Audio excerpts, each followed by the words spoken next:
I don't know if you're supposed to eat it raw. Are you gonna get sick? It actually tastes pretty good. It's just frozen solid.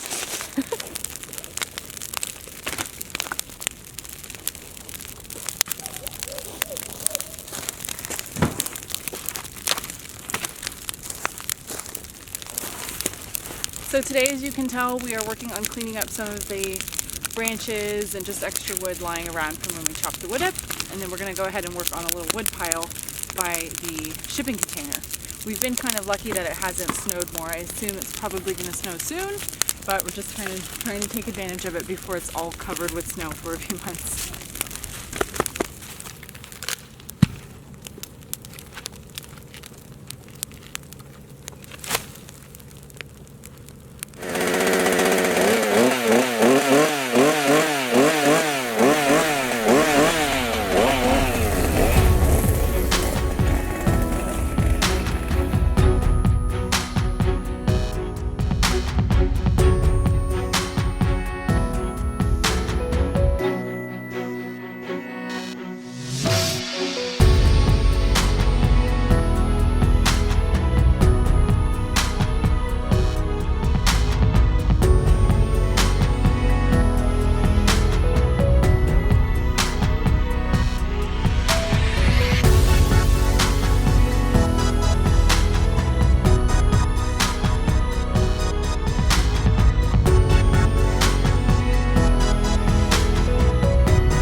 Okay, I think we're gonna call it quits. We ended up getting a little bit of extra wood, and we're gonna head into town and run a couple errands.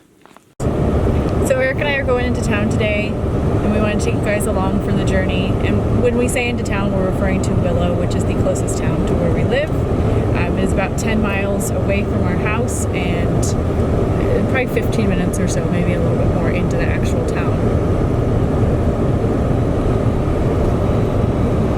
We're heading in, and it's a nice day, so we're hoping we get a view of Denali, which is always cool when we go into town. And we'll just kind of show you what's there. There's not much. The main town's just located on Parks Highway, and we're just going in to run a couple errands. And I want to talk to you guys a little bit about why we ended up here in Willow, or how we ended up here in Willow, how we specifically settled on this area in Alaska. And so honestly, it all kind of happened very fast. And I'm not going to give you guys too much of a backstory into that now, because we'll go into more depth of that. But virtually this all started in July of this year, when Eric approached me about moving to Alaska and maybe selling our house and kind of living off the grid, really minimal. And we just kind of went from there. And short story, 2.5 months later, we're here, and it was the best choice we made in our life because we're loving it.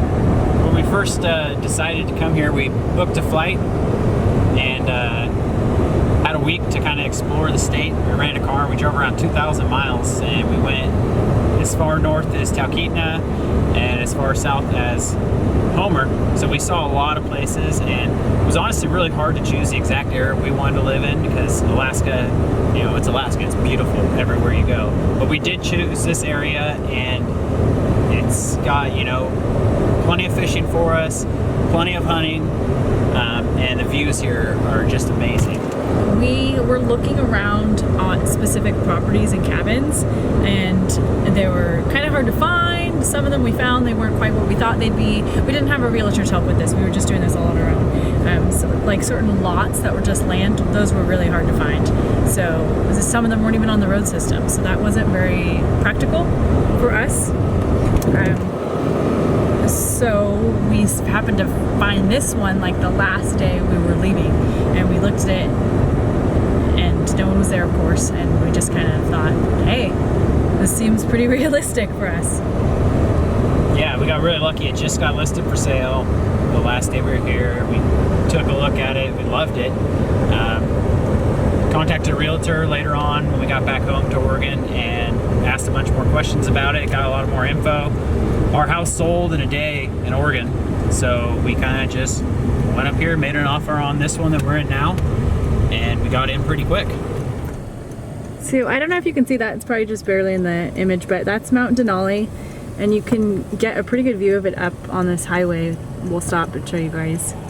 And this is the main highway that runs through here. This is the main highway that runs through all of Alaska. This is the Parks Highway. One of the main highways, yeah. Takes you all the way to Fairbanks. Yeah, Willow is just about a mile this way, and we're going to do a quick drive through and get some footage of what's going on there. So we'll tell you guys what's in the town part of Willow. Willow is kind of a big area, so it goes a little bit north and south and east and west. I guess all towns do, but I think this particular town is a little bit of a bigger area than where just the resources are. So we're gonna drive through the main strip, and do you wanna tell them what's in the main strip? We got a bank, I think a doctor's office, a small grocery store, a really small hardware store with holes in the floor, 2 gas stations, I think a liquor store, and a post office. That's really about it. Yeah, there is a mini mart. Well, there is a school. There's a small elementary school. There's an elementary school. There is one restaurant and bar, and then there's like a sandwich shop, pizza place. That's awesome. Lake's frozen over. Being that we just moved here, that's probably not all that's here, but that's what I've seen so far. Anyways, it's a really awesome town, and one thing that we were looking at is to not be in a large town. So we did not want to move to Anchorage.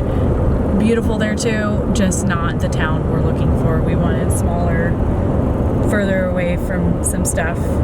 But again, still on the road system, because here, remote Alaska can be fly in only, like you gotta take an airplane to get to your house, or you got a snow machine when the rivers freeze over. Yeah, and you have to wait for the snow. So I mean, you can be totally landlocked in your cabin if that's what you wish for. Which is awesome. It is awesome. It's just we needed to be practical. We needed some resources from a hardware store, and we actually have had to drive to Anchorage a few times. So we're happy with the location we chose. Anchorage is it's probably an hour and 45 minutes away from us. Yeah, so this is part of the town we're going through right now, and there's not really any snow down here. We have more snow at our house, but we are going to our post office, and our post office is pretty cool. It's super nice, newer building, and we actually had to wait to get a box here because they were full. There's no like mail delivery and mailboxes like at your actual house here where we live, so you have to get a P.O. box if you want any mail. That was the post office. Pretty good actually. When you have no bills, you don't get any bills in the mail. So we didn't get anything good.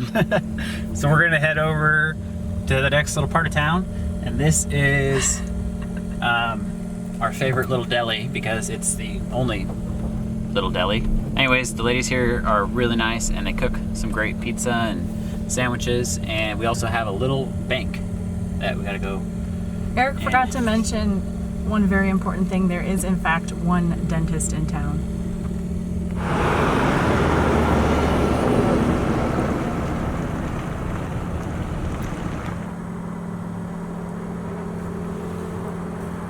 That was the hardware store, and this is the hill that we were telling you guys about. You come up a little hill, and then when you come over the ridge, you get this awesome view of Denali.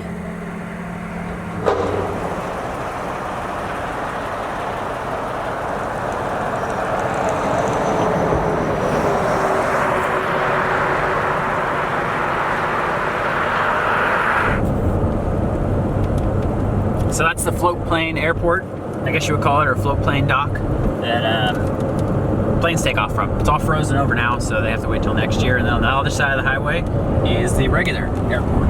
When I say airport, these are just for small little bush planes. So we're heading down the highway now. We're gonna take a turn off and go look for some chaga. Birch Chaga. See if we find any.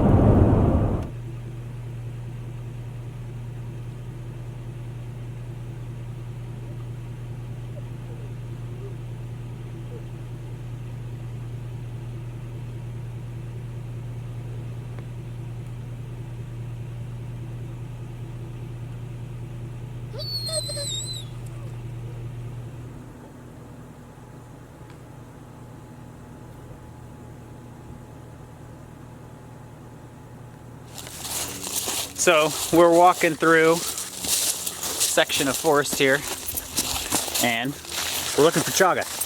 Lots of birch here. Yeah, it grows on birch, and it's a fungus they get, and it's like a superfood. And you can use it for tea, cooking, lotions, stuff like that, and it's super expensive if you gotta buy it. So we're gonna see if we can find some today. We found it before, but never out here. And they say 1 in 50 trees have it, but we've seen more than 50 trees. So we'll see if we find some. So this is the Susitna River, and it has 4 of the salmon runs. Willow Creek, the one that we live by, feeds into this one. And it looks like it's freezing up or working on it. Ah, this is awesome. The only thing that sucks is we can't go swimming today. Darn it. I had my suit and everything. Whoa! It's so cool the sound it makes. It's like a slushy machine.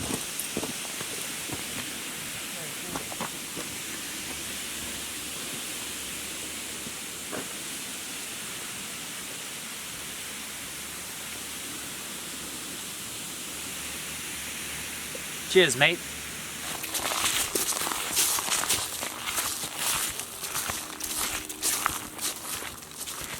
Okay, so we haven't found any chaga yet, but we have found, is my favorite berry so far, is the high bush cranberry.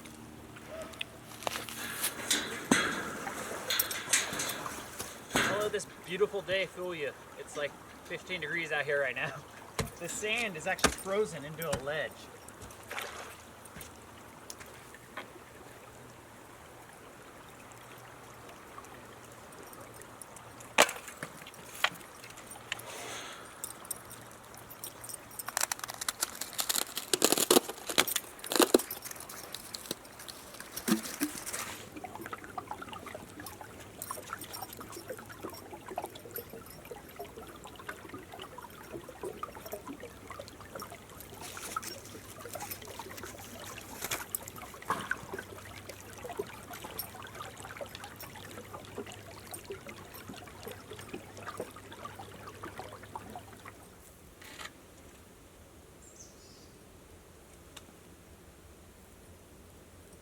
Okay, so this had some big ones on it that looks like someone had already harvested, but there's one small one up top, so I'm gonna see if I can get that off and get it down and get a closer look at it.